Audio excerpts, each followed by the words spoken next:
नमस्कार, मैं हूं दिबांजलि मोइत्रा। भारत की सड़कों पर आज रोज नई गाड़ियों का मॉडल दौड़ता है और सभी मॉडलों की अपनी अपनी खासियत है।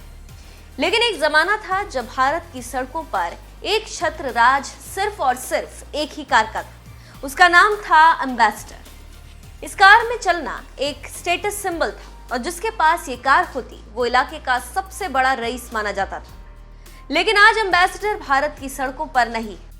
तो आज हम आपको उस कार के बारे में बताने जा रहे हैं जिसके दीवाने नौकरशाह और राजनेता दोनों होते थे। इस गाड़ी पर नीली बत्ती इसे और खूबसूरत बनाती थी। ये कार ब्रिटेन की मॉरिस ऑक्सफोर्ड के बेस पर बनी थी और इसका निर्माण कोलकाता में ऑक्सफोर्ड मॉडल और मॉरिस मोटर्स के गठजोड़ के बाद बना था।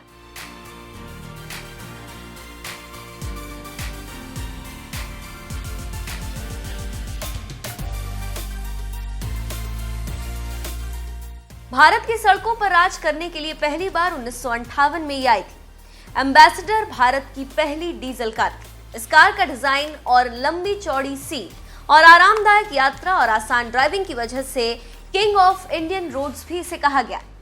इस कार की एक खासियत ये रही है कि लंबे समय तक प्रोडक्शन कार रही। इस कार का उत्पादन 1958 से लेकर 2014 तक हुआ।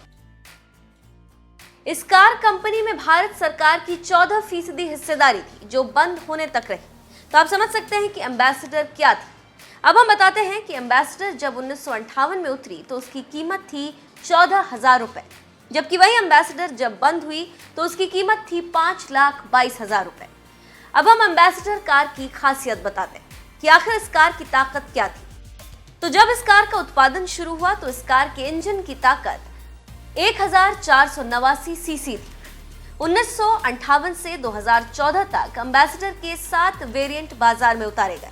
एम्बेसडर जब पहली बार भारत की धरती पर दौड़ी तो उस वक्त उस कार का मॉडल था मार्क 1, जबकि बंद होने से पहले मॉडल इग्नोर था। ऑटोमोबाइल के जानकार बताते हैं कि क्यों भारतीयों के दिल पर राज करने वाली कार एम्बेसडर बाजार के सामने घुटने टेक गई और बंद होने के कगार पर पहुंच गई।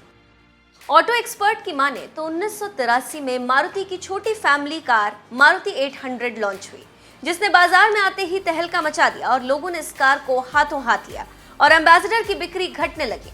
2014 आते आते एम्बेसडर मरने के कगार पर पहुंच गया। उसी कारण उसे बंद करना पड़ा। तो आप समझ सकते हैं कि परिवर्तन संसार का नियम है और ठीक उसी तरह भारत से एम्बेसडर विदा हो गए।